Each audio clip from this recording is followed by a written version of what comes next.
In this video, I'm going to show you how to redirect your dog's chewing onto one of its toys. It's almost impossible to stop dogs chewing. They love it, and there's nothing wrong with it so long as they're not chewing the furniture or your possessions. Redirecting is a three-step process. First of all, you need to find a toy which your dog is allowed to chew, such as a piece of wood or a raggy doll or something. Then you take your dog by the collar, move it away, and thirdly, you give it the toy that it is allowed to chew.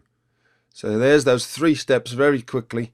We'll go through them again in detail. The key is that we're not actually stopping Kenai from chewing. We're just redirecting it. So many dogs and puppies love to chew. There's nothing wrong with that. We've just got to help them understand some things they're not allowed to chew and other things it's fine to chew them. Here we are a little bit later on in the consultation, and Kenai's chewing the table again. This is one of the big issues with Kenai. He's been chewing the table for several months, so it's a habit that's going to take a few hours at least to break.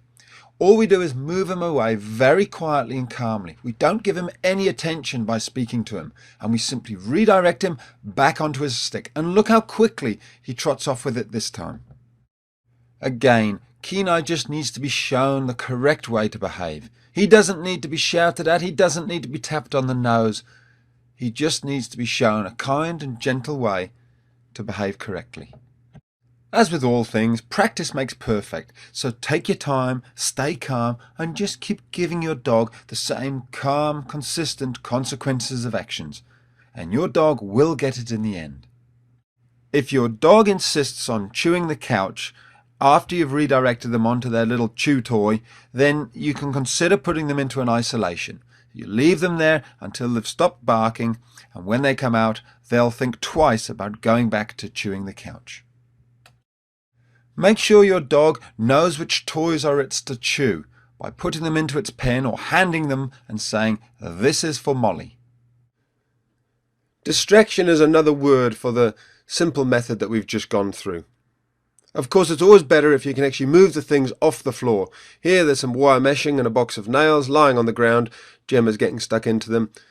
We all leave things around, but if you can move things off the ground, do that. It's so much simpler. It keeps you sane, it keeps you calm, and it prevents the dog from ever even making mistakes. Set your dog up to win.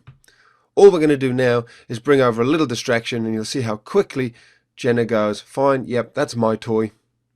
I'm happy to chew that. Perfect."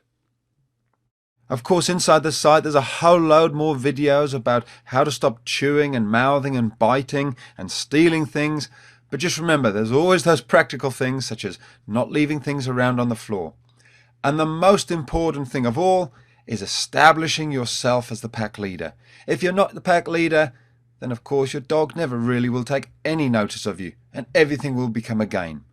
That's all covered off inside the online dogtrainer.com. I hope you join us. We're going to have lots of fun together.